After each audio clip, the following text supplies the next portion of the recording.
सभी को नमस्ते। स्वामी न्यूज़ के इस विशेष कार्यक्रम योग व स्वास्थ्य में आप सभी का हार्दिक स्वागत अभिनंदन करते हैं। आज गुरु पूर्णिमा का दूसरा दिन है। कल गुरु पूर्णिमा प्रारंभ हो गई थी, आज भी थोड़ा समय चलेगी गुरु पूर्णिमा, उसके बाद फिर तिथि बदल जाए। स्वामी न्यूज़ के सभी दर्शकों का मैं हार्दिक अभिनंदन स्वागत करते हुए, सबको नमस्ते करते हुए, प्रणाम करते हुए आज के इस कार्यक्रम को मंत्र पाठ के साथ प्रारंभ करूंगा। श्वास गहरा भरें।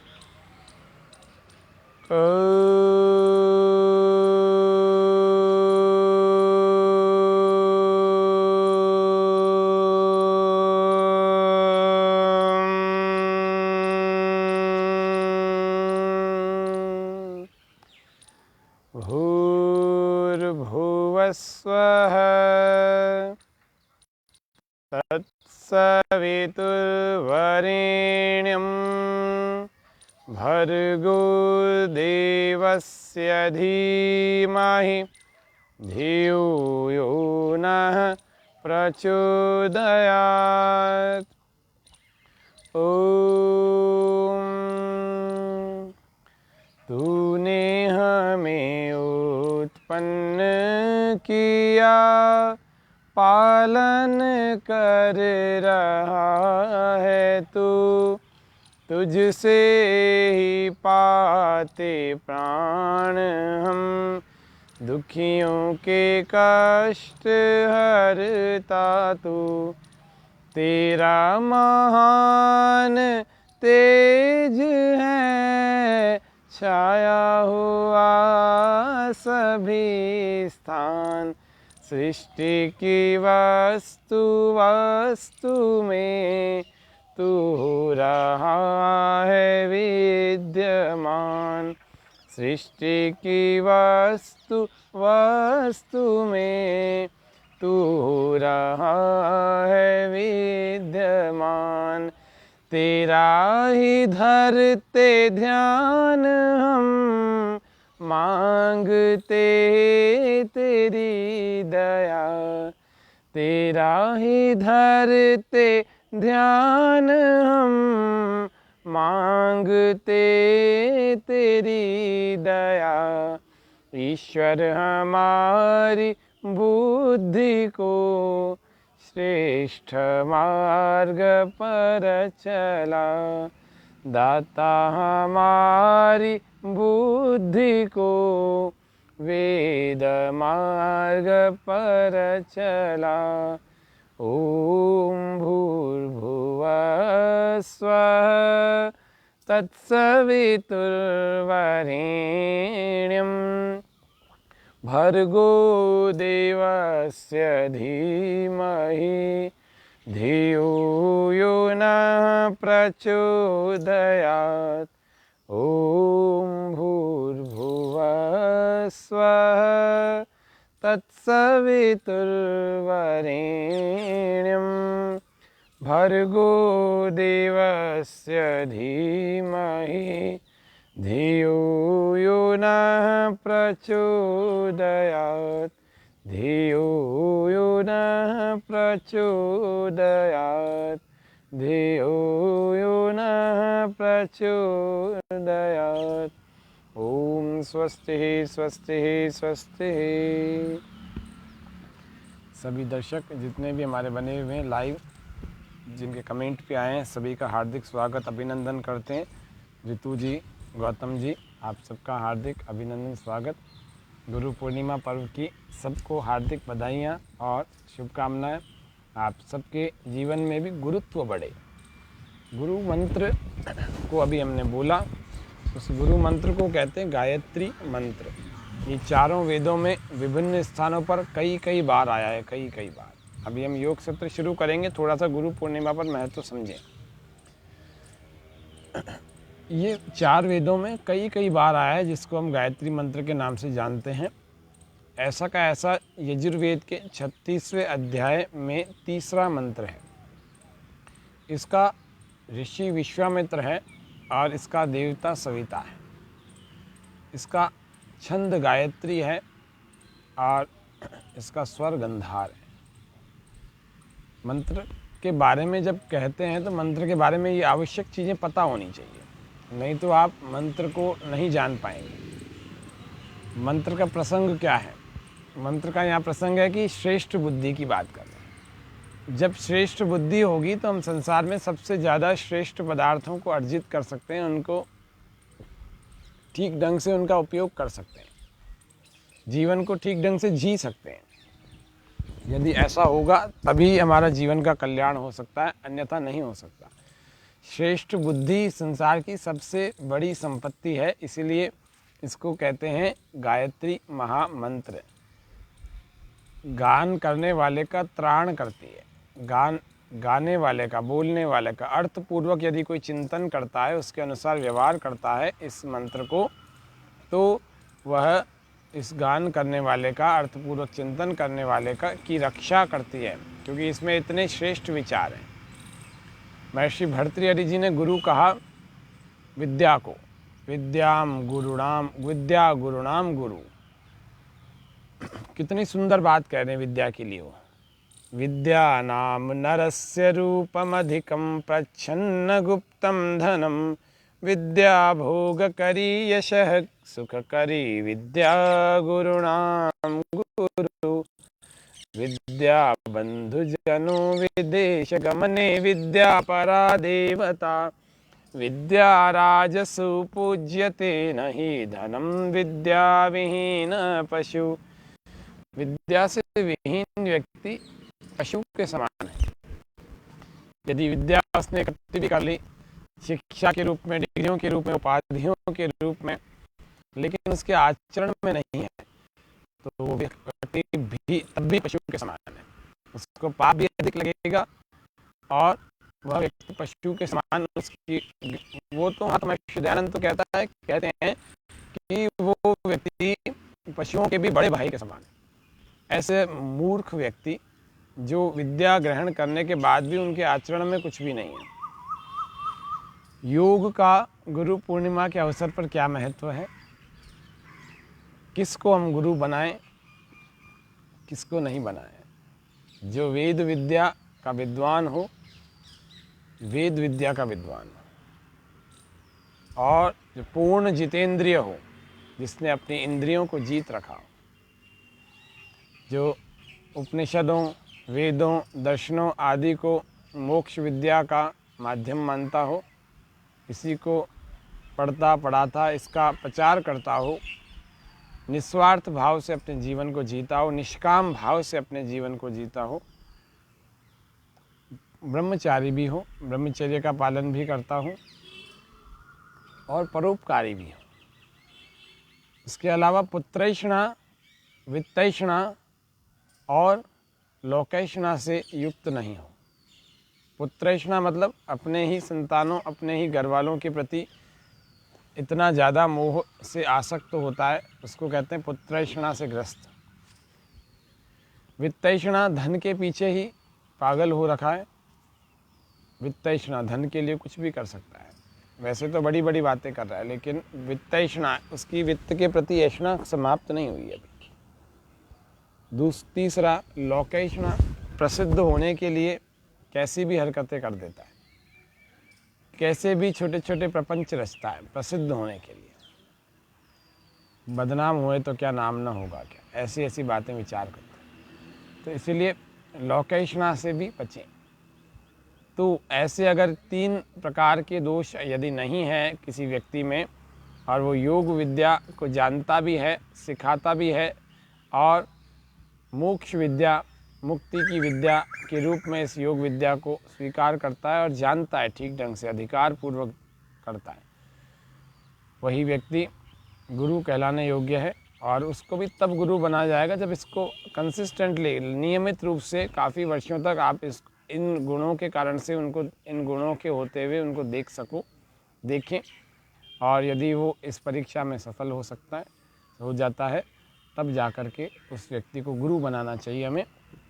ऐसे ही राह पर चलते फिरते या 2-5 दिनों के संपर्क से प्रभावित हुए व्यक्ति जो है किसी को भी गुरु बना देते हैं। तो इसीलिए ऐसे गुरु बनाने से भी बचना चाहिए, क्योंकि गुरुओं के नाम से बहुत सारे ऐसे पाखंडी लोग पनपते चले जा रहे हैं, लोगों की अंधश्रद्धा और अंधविश्वास के कारण से, जो कि समाज के लिए हितकर नहीं है, धर्म के लिए भी हानि होती है। धर्म एव हतो हन्ति धर्मो रक्षति रक्षिता तस्मात् धर्मो न हन्तव्य मानो धर्मो हतो वधि। वो कहते हैं धर्म एव हतो हन्ति, हत्या किया हुआ धर्म, मारा हुआ धर्म हमें ही समाप्त कर देता है। फिर वो कह रहे धर्मो रक्षति रक्षिता, जो रक्षित किया हुआ धर्म हमारी रक्षा करता है, इसीलिए धर्म की रक्षा करें। धर्म की रक्षा वही व्यक्ति कर सकता है जो धर्म के मूल स्वरूप को जानता है, असली गुरु होता है। नकली गुरु आजकल बहुत सारे बाबा के रूप में, नकली गुरुओं के रूप में, कई तो काला चश्मा लगा लगा करके गुरु बने हुए हैं, कोई गाड़ी चलाते रहते हैं, मतलब तमाम तरह के ऐसे गुरुओं के नाम से ऐसा प्रपंच रचा हुआ है कि कोई भी उठ करके अपने नाम के आगे गुरु लगा देता है। कोई मेडिटेशन गुरु लगा देता है अपने नाम के आगे, कोई जीवन धर्माचार्य लगा देता है अपने नाम के आगे, कोई अपने नाम के आगे निर्मोही लगा देता है। तमाम तरह के, यहाँ किसी का नाम नहीं ले रहा, लेकिन ऐसे बहुत सारे लोग हैं, एक दो व्यक्ति की बात नहीं चल रही। तो इसीलिए ऐसे गुरुओं से हमें बचना चाहिए। क्यों? क्योंकि पहले उनके पूरे जीवन को देखो तो सही। अगर वास्तव में इतना पवित्र जीवन है, गुरु जैसा है, गुरु का मतलब होता भारी, गुरु का मतलब होता बड़ा, वास्तव में इतने बड़े विचारों वाला और बड़े मूल्यों वाला जीवन है, तब तो उसको गुरु बनाने के लिए आगे बढ़ना चाहिए। तो इतनी बातें आज गुरु पूर्णिमा को मैंने कही। अब हम आज के योग सत्र को प्रारंभ करेंगे। आज के योग सत्र को प्रारंभ करने के लिए ये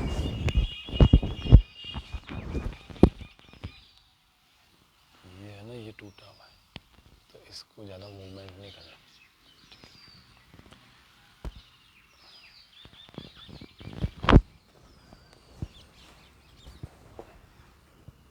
कैमरा बदल दे, कैमरा पलटो, कैमरा पलटो, कैमरा पलटो।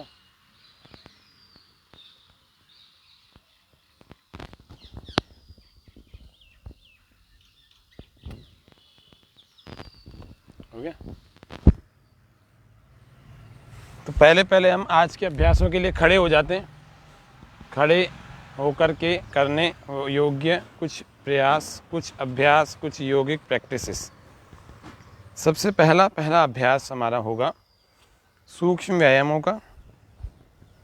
पैरों में फासला और कंधों को हम घुमाएंगे। पहले गर्दन पर चलते हैं, चलिए। श्वास बाहर, गर्दन आगे की ओर थोड़ी लगाएं कंठकूप से, श्वास भरते हुए ऊपर। विद्याराम नरस्य रूपमधिकं प्रच्छन्न गुप्तं धनम् विद्या भोगकरी यशः सुखकरी विद्या गुरुणां गुरु विद्या बंधुजनो विदेश गमने विद्या परा देवता विद्या राजसु पूज्यते न हि धनं विद्या विहीन पशु गुरुणां गुरु ईश्वरः।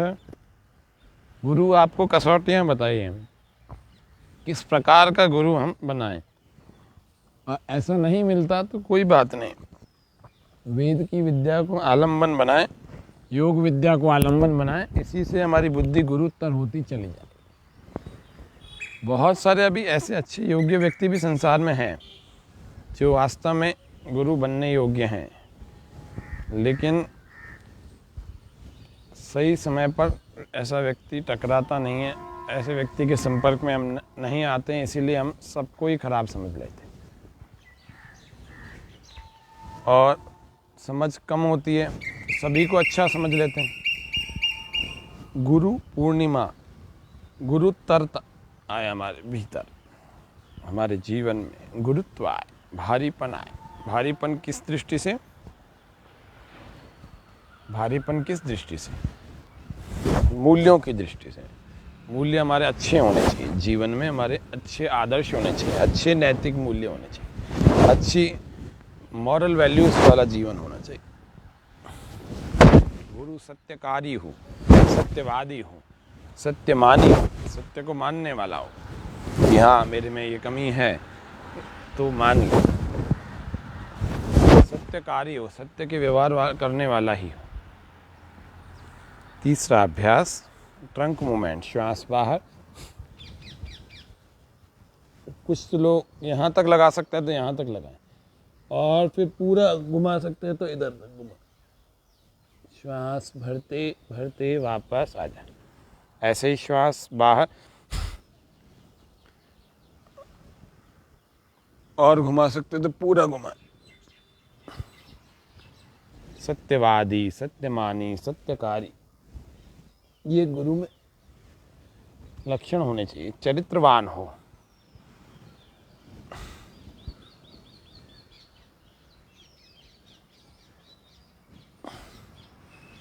अगला अभ्यास, श्वास बाहर,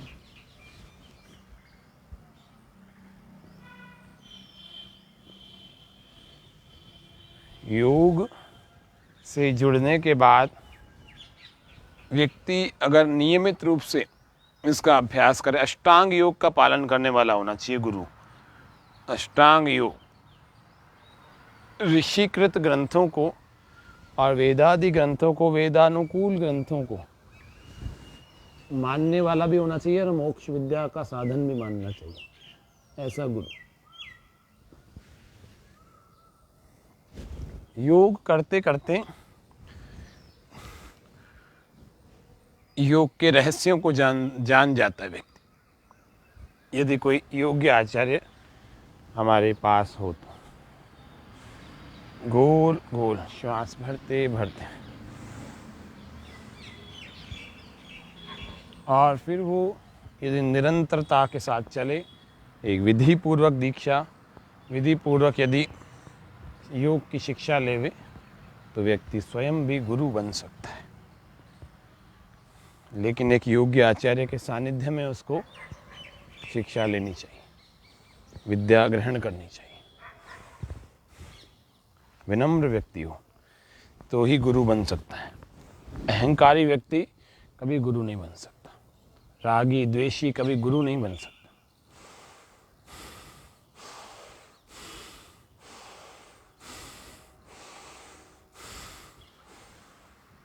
विपरीत दिशा से गुरु तो प्रेम फैलाता है, गुरु कभी नफरत नहीं फैलाता, राग द्वेष नहीं रखता। निष्पक्षता वाला गुण भी गुरु में होना चाहिए। निष्पक्षता, न्यायकारिता, कभी कोई बात हो तो न्याय ही करे वो अपने निर्णय से। न्याय पक्षपात पूर्ण नहीं होना चाहिए। तो ये गुरु के कुछ लक्षण बताएं। यदि ऐसे लक्षण किसी में हैं, और इतने सारे जो मैंने आज के कार्यक्रम के प्रारंभ से कह रहा हूँ, कुछ वर्षों तक हमने देख लिया है, तो ही उसको गुरु बनाना चाहिए। श्वास अंदर रोकें और ऐसे एड़ियाँ उठा लेंगे, बाकी शरीर सीधा पंजों पर, पैरों के पंजों पर शरीर के भार को संतुलित करेंगे। थोड़ी देर वहीं रोकेंगे और सामने दृष्टि, सहजता, प्रसन्नता मुखमंडल पर। श्वास बाहर छोड़ते हुए वापस आ जाए। किसी से यदि एड़ी उठ करके नहीं हो रहा हो तो एड़ियाँ पूरा पैर ही जमीन पर रख के करें। श्वास अंदर,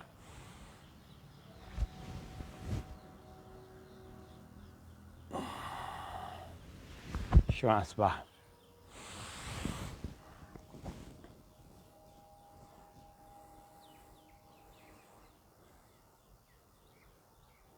गुरु लोभी, चेला लालची, ऐसे बहुत सारे कथानक भी हमारे यहाँ भारत में प्रचलित है।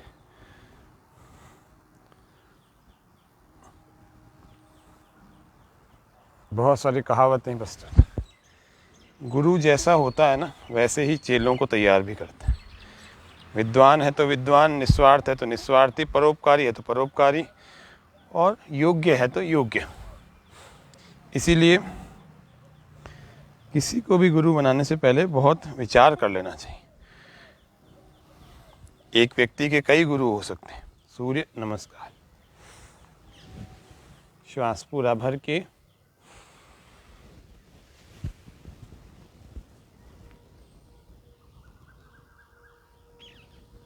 यहाँ आने के बाद श्वास बाहर।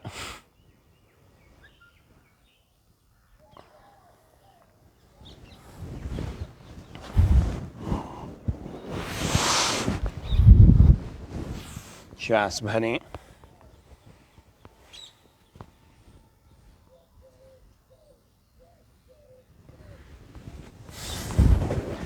अधूरे गुरु शिष्य एक दूसरे को डुबोने वाले होते हैं, एक दूसरे का नुकसान करने वाले होते हैं। श्वास बाहर ही रहेगा 6, श्वास भरें 7,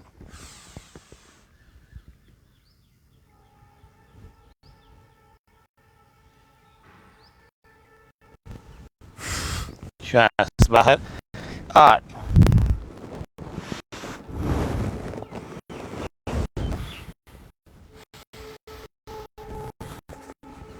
गुरुडम फैला हुआ है बहुत अधिक। गुरुडम, गुरु जी बोलते हैं कि तुम कितने ही गलत काम करो लेकिन तुम्हारी कमाई का 10वां हिस्सा मुझे दे जाओ, मैं सारे पाप में ले लूं।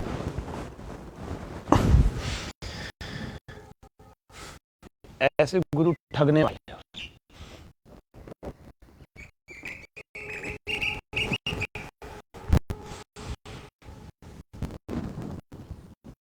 सूर्य नमस्कार।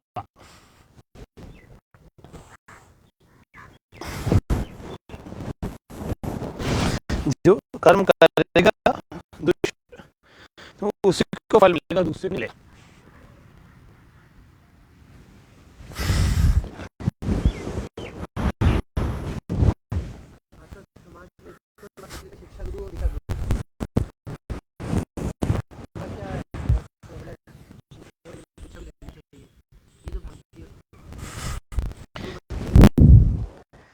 आज हमने गुरु मंत्र को जाना भी था।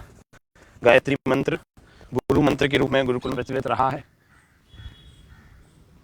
शिक्षा गुरु और दीक्षा गुरु, ये बहुत बड़ी विचारधारा चलती रही, आज से नहीं, लगभग 400-500 साल से। इसका क्या महत्व है? जिसने अक्षर ज्ञान दिया वह शिक्षा का गुरु हो गया। इसने क ख ग से लेकर वर्णों को पढ़ने से लेकर के साधारण सी शिक्षा, जो कि वाक्यों को पढ़ने से लेकर सामान्य बुद्धि को विवेक विशेष बुद्धि बनाया, वह व्यक्ति शिक्षा का गुरु होता है। वो चरित्रवान हो ऐसा आवश्यक नहीं है, इसीलिए उसको शिक्षक कहते हैं, गुरु नहीं कहते। उसके लिए अलग दिवस है, वो है शिक्षक दिवस। सर्वपल्ली डॉक्टर राधा कृष्णन, उनके जन्म दिवस पर हम इसको मनाया जाता है 5 सितंबर को। लेकिन गुरु पूर्णिमा ये उससे भी अधिक महत्वपूर्ण है, क्योंकि ये गुरुओं का है, गुरुओं के महत्व को बताता है, विद्या के महत्व को बताता है। विद्या के सबसे अधिक महत्व को बताने वाला भी रक्षाबंधन भी आ रहा है, श्रावणी उपाकर्म, उस कार्यक्रम को भी हम यहाँ करेंगे। लेकिन यहाँ पर अभी बात करें दीक्षा गुरु की, तो दीक्षा का मतलब है जैसे योग है, जिससे हमने, ये ऋषियों की परंपरा है, वेद की परंपरा है, वेद से निकली हुई यह सुंदर सी विधा है, जीवन की विद्या है। ये आपको कोई शिक्षक नहीं सिखा सकता, ये तो गुरु ही सिखाएगा। ये दीक्षा है, गुरुकुलों में गुरु ही होते हैं, गुरुकुलों में शिक्षक नहीं होते हैं। तो ये अगर विधि पूर्वक हमारे पास पहुंची है तो श्रुति परंपरा से पहुंची, और उसी को गुरु शिष्य परंपरा कहते हैं। और गुरु शिष्य परंपरा में जिन भी चीज़ों का प्रचार होता है वो विद्या कहलाती है, और विद्यालयों में जिन चीज़ों का प्रचार होता है वो शिक्षा कहलाती है। तो शिक्षा को पढ़ाने वाला शिक्षक, जिसको शिक्षा गुरु कहते हैं या शिक्षक ही कहते हैं, और विद्या को पढ़ाने वाला दीक्षा गुरु यानी कि आचार्य कहता है। इसीलिए उसको गुरु भी कहते हैं, क्योंकि गुरुत्व यानी बड़ापन तो है उसमें, तभी हमें पढ़ा रहा है, तभी हमें जानता है, तभी हमें जना रहा है किसी चीज़ को। ऋग्वेद का विषय है ज्ञान, तिनके से लेकर के ब्रह्म पर्यंत समस्त पदार्थों का जो ज्ञान करा देवे उसको आचार्य कहते हैं। ऋग्वेद का विषय है, तिनके से लेकर ब्रह्म पर्यंत का अगर किसी में ज्ञान है तो वो ऋग्वेद है, इसीलिए इसका विषय ही ज्ञान का। आचिनोति इति आचार्य, जो आचरण की शिक्षा देता है, या जिसको कहते हैं आचिनोति इति आचार्य, जो संसार के सभी पदार्थों को आपको जना देवे, सभी पदार्थों को, तिनके से लेकर परमात्मा तक के सभी पदार्थों को, जो स्वयं जानता हो अथवा जानने का प्रयास में लगा हो और आपको जना भी देवे। आचिनोति इति आचार्य। दूसरा कहते हैं आचार्यम ग्राह्यति इति आचार्य, आचरण की शिक्षा जिस व्यक्ति से मिलती है ना, वह व्यक्ति गुरु कहलाता है, आचार्य कहलाता है।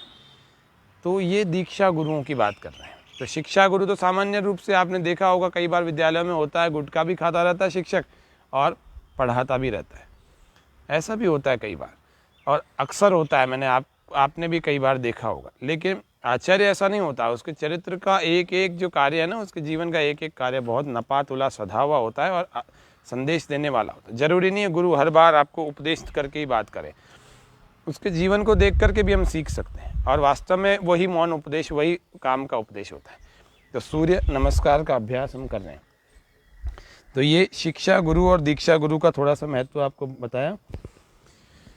तो इन दोनों में श्रेष्ठ जो है ना, शिक्षा गुरु तो देखो बनाने पड़ते हैं, स्कूल में जाना ही, दीक्षा गुरु भी बनाना चाहिए। तो इतने सारे गुण जो आज के कार्यक्रम में प्रारंभ से लेकर मैंने कही कि इन बातों को एक व्यक्ति में अगर आप देख रहे हैं और वर्षों तक कंसिस्टेंटली अगर वो उसके जीवन में हैं, ऐसे नहीं कि आज तो पवित्र बन गया दूसरे दिन खराब हो गया, कंसिस्टेंटली अगर ऐसी निरंतरता के साथ उसके आचरण में जीवन में हैं, तो ही उस व्यक्ति को गुरु बनाना चाहिए, ऐसे नहीं बनाना चाहिए। तो सूर्य नमस्कार।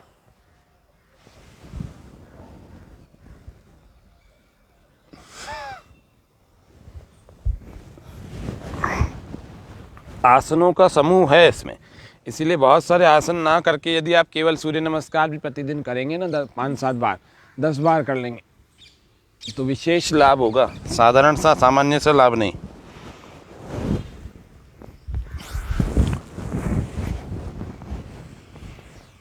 गुरु मंत्र जो ले लेता है वह स्वयं की तरफ बढ़ता है। वो रोज स्वाध्याय करता हूँ, अच्छे आचार्यों की वाणी सुनता हूँ, योग और वेद के उपदेश का पालन करता हूँ, वही गुरु बन सकता है, अच्छा विद्यार्थी बन सकता है, अच्छा मनुष्य बन सकता है।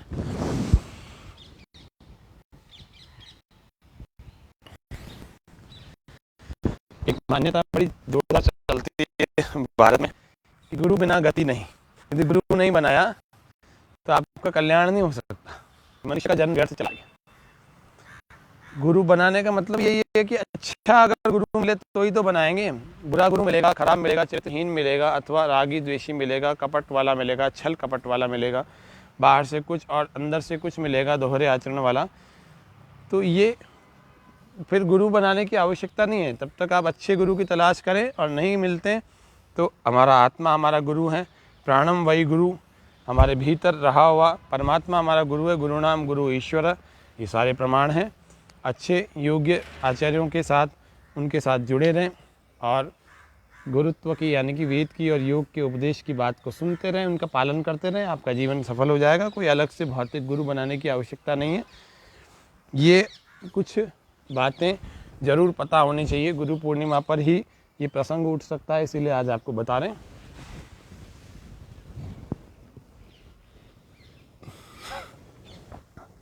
सर्च करेंगे ना आपको मिलेगा, ढूंढने से तो भगवान मिल जाते हैं, गुरु नहीं मिलेगा, गुरु तो मिल जाएगा।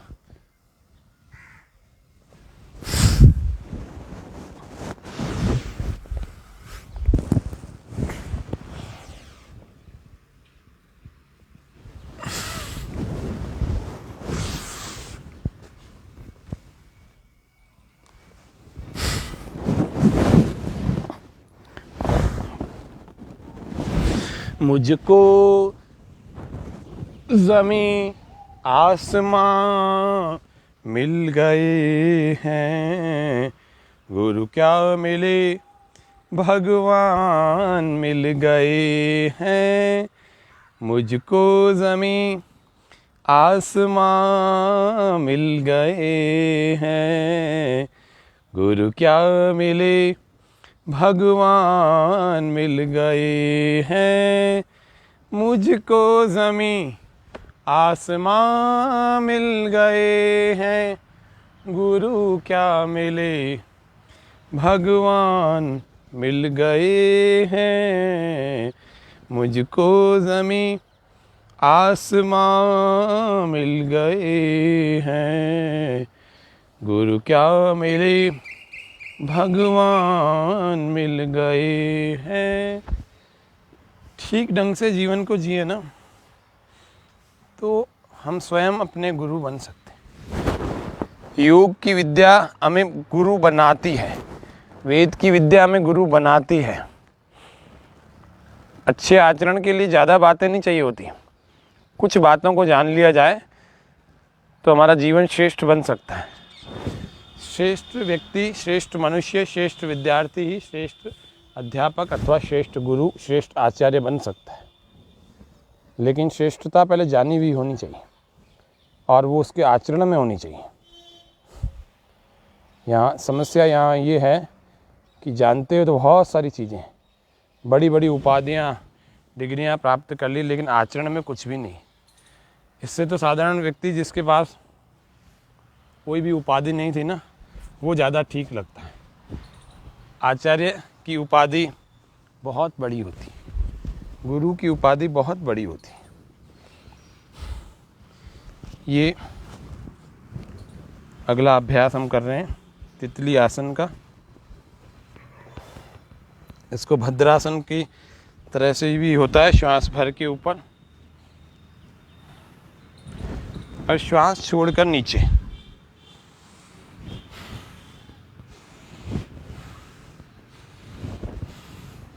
ऐसे पूरा नीचे तक ले जाते। मुझको ज़मीं आसमां मिल गए हैं, गुरु क्या मिले भगवान मिल गए हैं। नन्हा सा फूल हूँ मैं, चरणों की धूल हूँ मैं। नन्हा सा फूल हूँ मैं, चरणों की धूल हूँ मैं। आया हूँ मैं तो तेरे द्वार, गुरु जी मेरी पूजा करो स्वीकार। गुरु जी मेरी पूजा करो स्वीकार। नन्हा सा फूल हूँ मैं, चरणों की धूल हूँ मैं। आया हूँ मैं तो तेरे द्वार, गुरु जी मेरी पूजा करो स्वीकार। श्वास भरते छोड़ते हुए। पैर दिख रहे हैं आपको, किस तरह से पैरों का सूक्ष्म व्यायाम कर रहे हैं। हाथ पीछे, एक पाँव आगे, एक पाँव पीछे। गुरु शिष्य का एक बड़ा सुंदर उदाहरण महर्षि दयानंद के जीवन में मिलता है। वो सच्चे गुरु की तलाश में घूम रहे हैं, जंगलों से जंगल, बहुत वर्षों तक भटक रहे हैं। गुरुओं के नाम पर बहुत ठग भी उनको मिले। उन्होंने उनके बहुत सारे कीमती पदार्थ छीन लिए, ये बोल करके कि तू गुरु ब्रह्म भगवान को पाना चाहता है तो भगवान को इन सब चीज़ों की आवश्यकता नहीं है। साधु के भेष में ठग मिल गए। जमींदार के पुत्र तो स्वामी जी थे ही, स्वामी दयानंद जी की बात कर रहे हैं। तो जमींदार के पुत्र होने के कारण से इनके पास संपत्ति, गहने आदि बहुत सारे आभूषण तो थे, तो वो घर से निकल गए ईश्वर की तलाश में। तो ढोंगी साधु मिले, गुरु के नाम पर बनने का प्रयास किया, गुरु बनने का उनका, और उनसे सारे आभूषण छीन लिए, रखवा लिए, लेकर फरार हो गए, चंपत हो गए, गायब हो, भाग गए। स्वामी जी फिर ऐसे आगे बढ़ते हैं, असली गुरु की तलाश में ढूंढते ढूंढते ढूंढते कई वर्षों बीत जाते हैं। नाथ परंपरा के दो योगी भी मिलते हैं स्वामी जी को। उनसे योग की कई विद्याओं के गूढ़ रहस्य स्वामी जी सीखते हैं, और वो लिख रहे हैं कि उनसे मैंने वो रहस्य सीखा कि मैं गदगद हो गया, मैं निहाल हो गया, निहाल। ऐसी योग की विद्याएं सीखी। महर्षि दयानंद के जीवन की घटनाएं यदि पढ़ते हैं ना, तो पता लगता है कि वो अपने शरीर को ऊपर भी उठा लेते थे, भूमि से जल पर समाधि लगा देते थे। नाथ परंपरा के योगियों से उन्होंने बहुत कुछ सीखा। वो स्वयं लिखते हैं, श्वास बाहर। स्वामी जी के जीवन में गुरु बहुत रहे, लेकिन सच्चे गुरु, ब्रह्म विद्या को पढ़ाने वाले गुरु की तलाश में अभी भी उनकी यात्रा जारी थी। श्वास पूरा भरें, नीचे लगाएं। 36 वर्ष की आयु में किसी ने बताया कि एक दंडी महाराज है, मथुरा में रहते हैं और वो सच्ची विद्या जानते हैं, ब्रह्म विद्या जानते हैं। आप उसके पास चले जाओ, वो आपका कल्याण कर सकते। स्वामी जी पहुंच गए और कुटिया को खटखटाया, दरवाजे को, तो भीतर से आवाज़ आई, कौन है? स्वामी जी का एक ही वाक्य था कि यही तो जानने आया हूँ स्वामी जी, गुरु जी, कि मैं कौन हूँ। तो गुरु के पास अपनी मैं को छोड़ दिया जाता है और वास्तव में अपने आत्म साक्षात्कार करने के लिए ही गुरु का वर्ण किया जाता है। फालतू की बातें नहीं की जाती। सबसे मुख्य बात जो है ना, वो है आत्म साक्षात्कार। 2.5-3 साल महर्षि दयानंद उनके पास पढ़े, पूर्ण विद्वान हुए। संन्यास तो इससे पहले ही ले रखा था स्वामी पूर्णानंद जी से।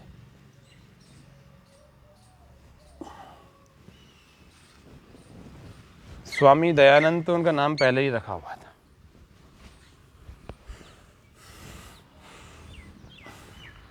एक बार सफाई करने का दायित्व तो स्वामी जी के पास था।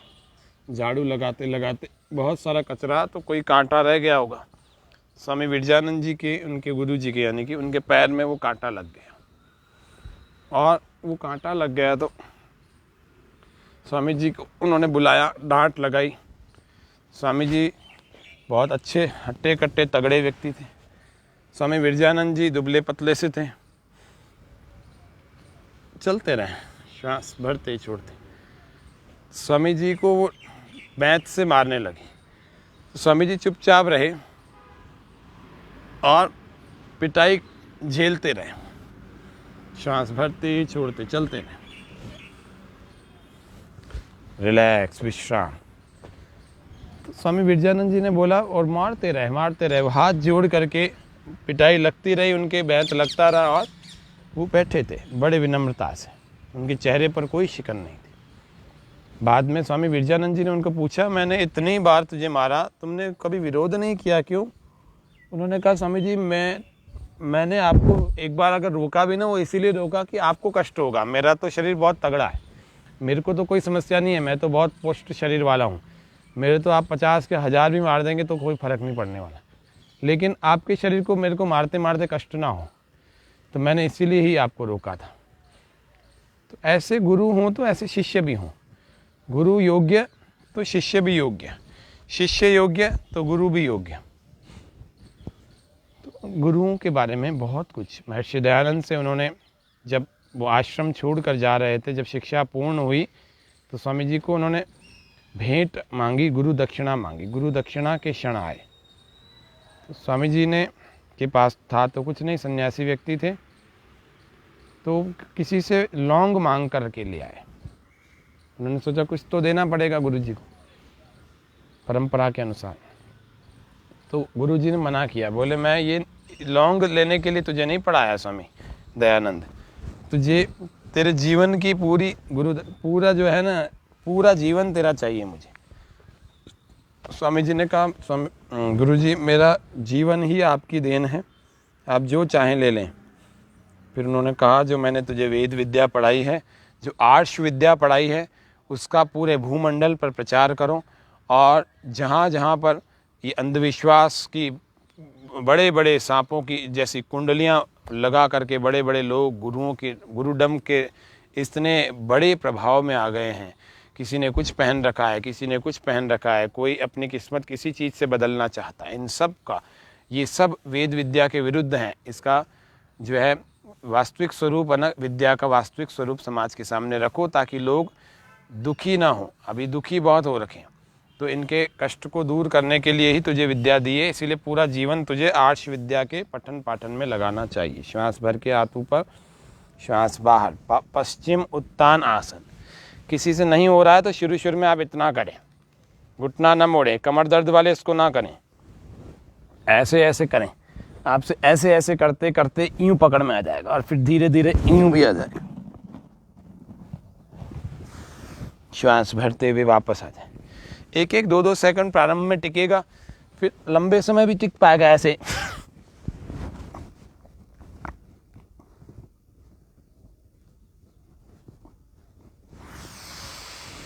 ये मध्यम समय हो गया, इससे भी लंबे समय तक टिक पाएगा। श्वास पूरा भरते हुए हाथ ऊपर, श्वास बाहर करेंगे सभी साथ में, लाइव जितने भी ऑनलाइन चल रहे हैं।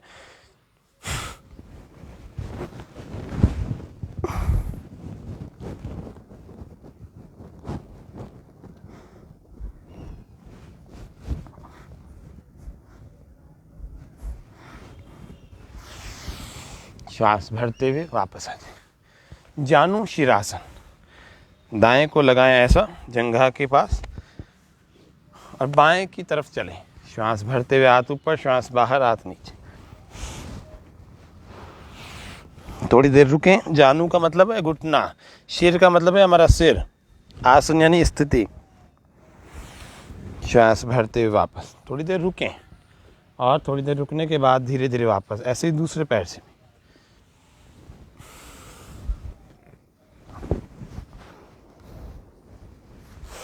वेरिकोज वेंस की प्रॉब्लम दूर हो जाएगी। जंघाएं, पिंडलियां, टांगे सब मजबूत हो जाएंगी। घुटनों की भी समस्या दूर होगी,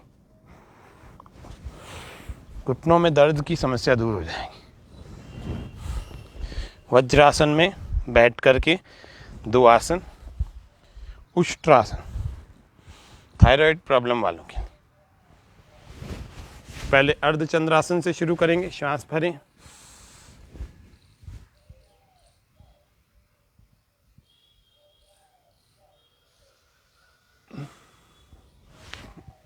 अर्ध उष्ट्रासन, श्वास पूरा भरें,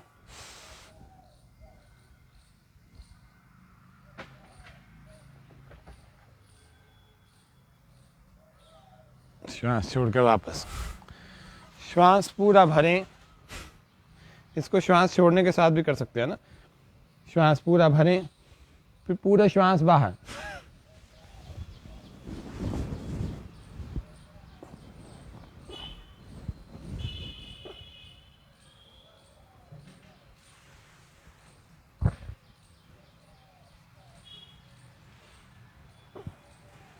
गुरु मंत्र कहते हैं गायत्री मंत्र को। इसके ठीक बाद जो आसन किया जाता है वो किया जाता है मंडूकासन और शशकासन। 3 आसन हमने किए, अर्धचंद्रासन, अर्ध उष्ट्रासन और पूर्ण उष्ट्रासन। थायराइड के लिए भी और कमर के लिए भी, स्पाइन को मजबूत बनाने के लिए, पुराने पीठ दर्द, कमर दर्द को दूर करने के लिए, लंग्स को मजबूत बनाने के लिए, रिब केज को मजबूत बनाने के लिए, और जिनको याददाश्त बढ़ानी है उनके लिए। अब हम चल रहे हैं पेट की सारी समस्याओं के लिए और डायबिटीज़ के लिए, हाथों को मजबूती देने के लिए मंडूकासन का अभ्यास। श्वास बाहर, मुट्ठियों से पेट को अंदर दबाएं, थोड़ी देर श्वास बाहर ही रोकें, आगे झुक जाएं, ऐसे एड़ियां नितंबों को छूती हुई हो। वक्षस्थल घुटनों के पास, श्वास बाहर ही रहे। चेहरा शांत, चेहरे पर कोई तनाव नहीं।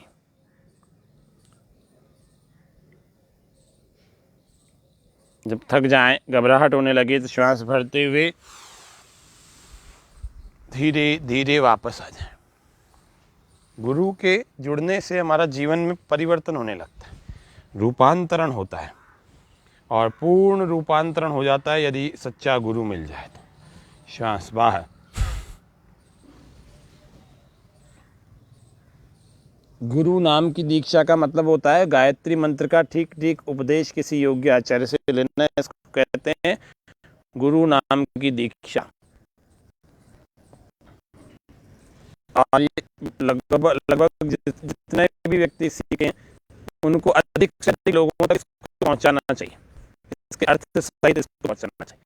आज इसका अर्थ भी बोला हमने, तूने हमें उत्पन्न किया, पालन कर रहा है तू, तुझसे ही पाते प्राण हम, दुखियों के कष्ट हरता तू। मंडूकासन में रुके थोड़ी देर, जल्दी से वापस आ जाएंगे तो कोई लाभ नहीं होगा। तेरा ही धरते ध्यान हम, मांगते तेरी दया।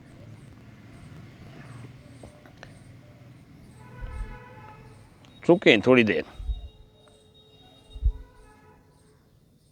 ईश्वर हमारी बुद्धि को श्रेष्ठ मार्ग पर चला। श्वास भरते हुए वापस आ जाए। ऐसे ही शशक आसन हाई ब्लड प्रेशर वालों के लिए और डायबिटीज़ के लिए और तनाव वालों के लिए। श्वास पूरा बाहर। तूने हमें उत्पन्न किया, पालन कर रहा है तू, तुझसे ही पाते प्राण हम। पूरा श्वास बाहर, शरीर ढीला छोड़ देंगे।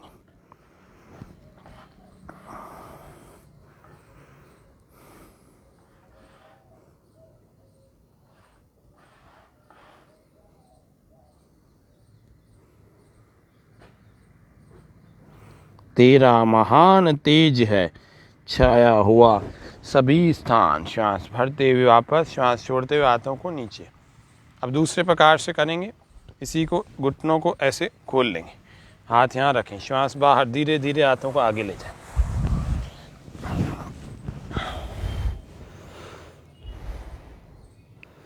तेरा महान तेज है छाया हुआ सभी स्थान। सृष्टि की वस्तु वस्तु में तू हो रहा है विद्यमान।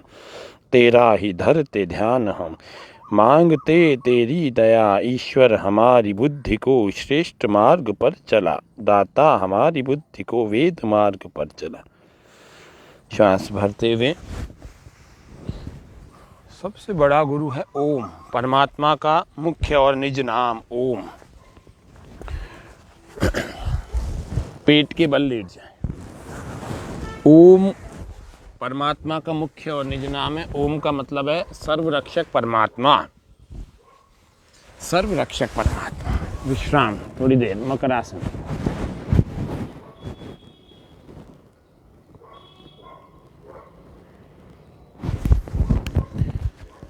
ओम है जीवन हमारा, ओम प्राणाधार है। ओम है कर्ता विधाता, ओम पालनहार है। मकरासन के दूसरे पोस्चर में ऐसे ठोड़ियों पर ठोड़ी पर दोनों हथेलियां और उंगलियां हमारी गालों पर। श्वास भरें, गोल गोल घुमाएं पैर को 10 बार। ओम है जीवन हमारा, ओम प्राणाधार है। ओम है कर्ता विधाता, ओम पालनहार है। ओम है बल तेज धारी, ओम सकरुणा कंद है। ओम है दुख का विनाशक, ओम सर्वानंद है। ओम सबका पूज्य है, हम ओम का पूजन करें। ओम ही के ध्यान से हम शुद्ध अपना तन करें। एंटी क्लॉकवाइज 10-10, 15-15 बार चलाते रहे, श्वास भरते छोड़ते हुए। ओम सबका पूज्य है, हम ओम का पूजन करें। ओम ही के ध्यान से हम शुद्ध अपना मन करें। ओम के गुरु मंत्र जपने से रहेगा शुद्ध मन। बुद्धि दिन प्रतिदिन बढ़ेगी, धर्म में होगी लगन। ओम के जप से हमारा ज्ञान बढ़ता जाएगा। अंत में यही ओम हमको मोक्ष तक पहुँचाएगा। अंत में यही ओम हमको मुक्ति तक पहुँचाएगा। ओम है जीवन हमारा, ओम प्राणाधार है। ओम है कर्ता विधाता, शलभासन।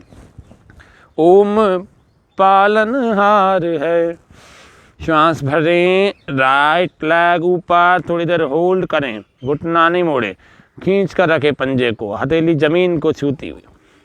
ऐसे नहीं हो कि थोड़े दिन तो आप 2-4 दिन तो सपोर्ट देकर ऐसे उठा सकते हैं, लेकिन फिर कोशिश करें कि ये ज़मीन पर रहे। श्वास बाहर नीचे ले। प्रारंभ में 10-10 सेकंड करेंगे तो ही हो पाएगा। 1, 2, 3, 4, 5, 6, 7, 8, 9, 10। वापस फिर श्वास भरें। 1, 2, 3, 4, 5, 6, 7, 8, 9, 10। वापस 1 2 3 4 5 6 7 8 9 10 11 12 ऐसे बढ़ा भी सकते हैं 1 1 2 2 करके। रिलैक्स। भुजंगासन का व्यायाम कर लेते हैं। धीरे धीरे बहुत हो गया, अब जल्दी जल्दी में चलते हैं। श्वास भर के ऊपर, श्वास छोड़ के वापस। ऐसे भुजाओं को सीधा करें, कोहनियों से मोड़े नहीं।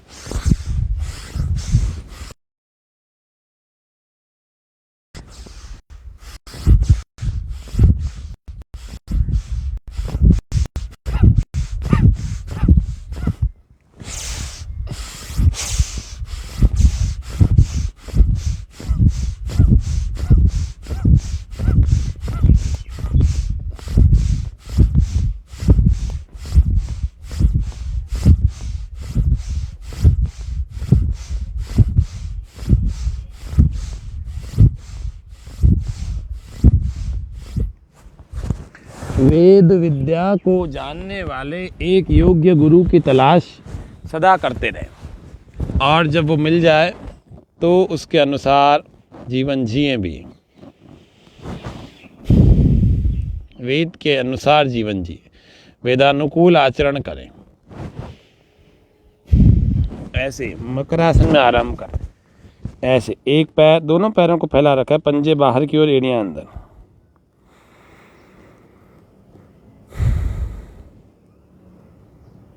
जिनकी स्थिति अच्छी है, जिनको हर्निया नहीं है, बहुत कष्ट नहीं है शरीर में, तो वे लोग धनुरासन का भी अभ्यास किया करें। श्वास भर के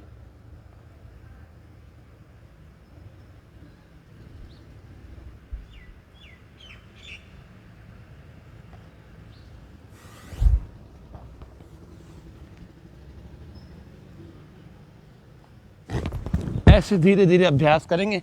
फिर पीठ के बल आ जाए, रिलैक्स, चित्त लेट जाए, सीधे लेट जाए, लंबे लंबे श्वास, रिलैक्स हो जाए। पहले अपनी स्थिति का अवलोकन करें।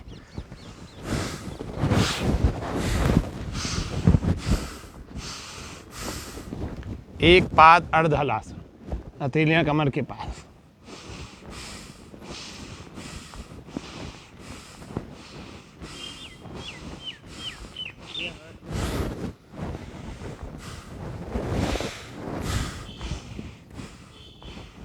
गुरु पूर्णिमा का विशेष योग सत्र अब हमारे अंतिम चरणों में चल रहा है, क्योंकि हम लेटने वाले अभ्यासों को कर रहे हैं। प्राणायाम का विशेष प्रशिक्षण हम कल के सत्र में देंगे, क्योंकि गुरु पूर्णिमा का यह सत्र हमारा 2 चरणों में होगा। एक तो आज आसनों और व्यायाम के रूप में आज का चला, और ऐसे ही कल प्राणायाम के रूप में चलेगा। बहुत दिन हो गए प्राणायाम किए हुए। सभी दर्शकों को मैंने अलग अलग योग शिक्षकों से मिलाया है। अभी भी बहुत बढ़िया बढ़िया योग शिक्षक हमारे अजमेर में बाकी हैं, उन सब के मैं सत्र करवाऊंगा, और बहुत ही जल्द 1-2 दिनों में ही पुष्कर के हमारे श्रीमान प्रकाश जी जैन, जो अजमेर में प्राणायाम के जादूगर हैं, उनका सत्र मैं आपके स्वामी न्यूज़ के योग व स्वास्थ्य में आयोजित करवाऊंगा। प्राणायाम से क्या मिल सकता है, कई गुना ज़्यादा प्रायोगिक रूप से वो जानते हैं। उनका बहुत अपने ऊपर भी अनुभव रहा है, और कईयों को वो करवाते हैं। बहुत गजब का अनुभव है, बहुत बढ़िया।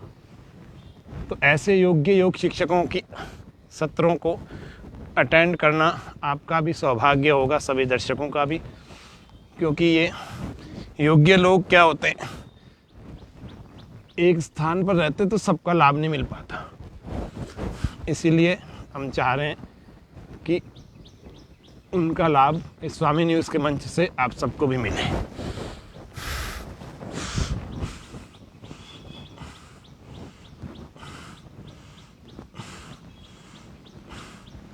तो आज के सत्र को हम शव आसन के साथ में पूरा करेंगे। शरीर ढीला छोड़ दें, रिलैक्स, विश्राम। प्राणायाम करेंगे कल, शरीर बिल्कुल ढीला शिथिल छोड़ दें। कहीं से कोई कसावट, खिंचाव, अकड़न नहीं हो। आंखें कोमलता से बंद, पैरों में 1 से 1.5 फीट का फासला, हथेलियां कमर के थोड़ी सी दूरी पर, लंबे लंबे श्वास।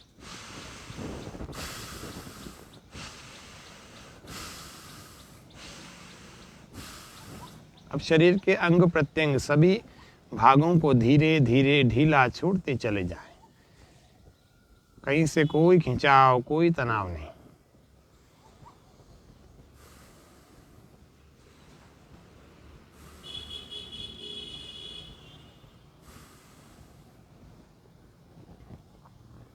अपने सिर को ढीला छोड़ दें।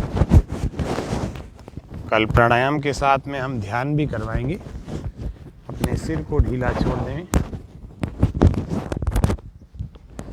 अपनी गर्दन को ढीला छोड़ देंगे, गले को, गर्दन को, अपने कंधों को ढीला छोड़ देंगे।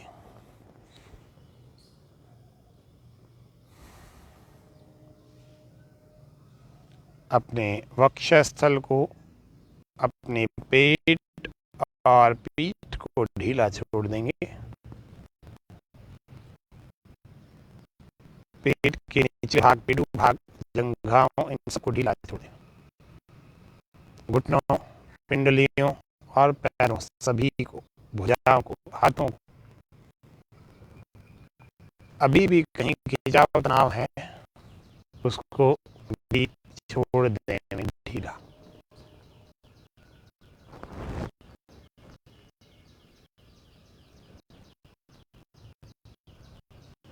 मन शांत होगा, निर्विचार होगा, अवलोकन करता हुआ होगा। पिछले 1 घंटे में सूर्य नमस्कार से, सूक्ष्म व्यायामों से, आसनों से मेरे भीतर कीर्तन को मैं अनुभव कर रहा हूँ। मेरे भीतर की गति को, मेरे भीतर की थकान को, मेरे भीतर की शक्ति को, मेरे भीतर जो अंतर चेतना से लेकर बहिर्चेतना तक, शारीरिक पक्ष से लेकर मानसिक पक्ष तक जो परिवर्तन आया, उसको मैं अनुभव कर रहा हूँ।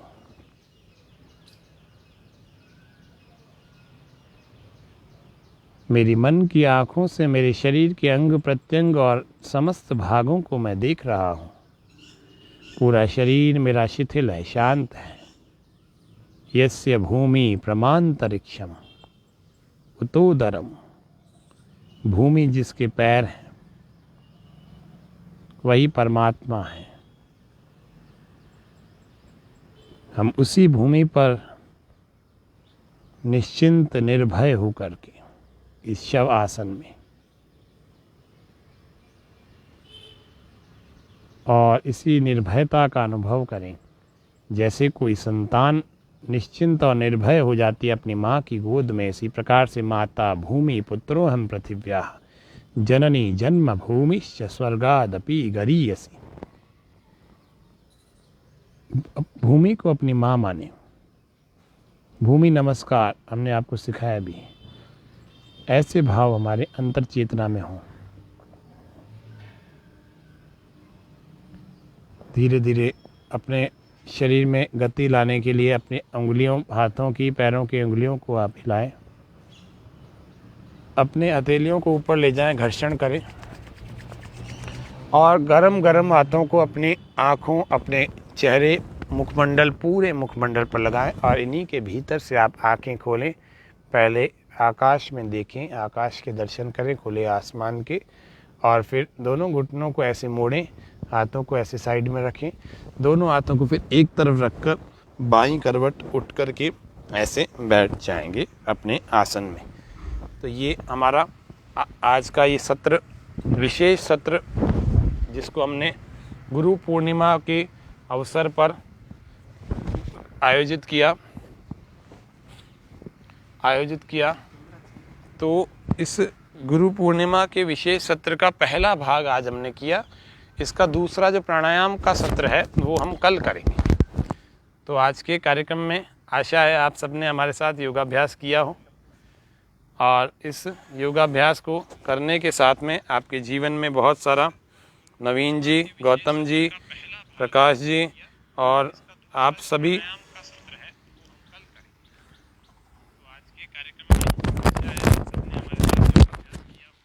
तिरछा कैसे हो रखा है, बहुत दूर है, तिरछा है, क्या बात है। जीवन में हमारे योग से आनंद बढ़े, सुख बढ़े, वो सब सुख योग करने से, प्रतिदिन करने से ही बढ़ सकता है। हमारे शरीर में, हमारे जीवन में गुरु तत्व की प्रधानता, गुरुत्व बढ़े, भारी तत्व जिसको हम वास्तव में वैल्यूएबल तत्व कहते हैं, वो बढ़ जाएगा, तो हमारा जीवन अच्छा उत्तम हो जाएगा। आज के सत्र में इतना ही। श्वास पूरा भर के सर्वे भवन्तु सुखिनः, सर्वे सन्तु निरामया, सर्वे भद्राणि पश्यन्तु, मा कश्चित् दुःखभाग् भवेत्। ओम शांति शांति शांति। कल 6:30 बजे फिर से इसी फेसबुक लाइव पर हम फिर से मिलेंगे। तब तक के लिए करें योग, रहें निरोग। ओम।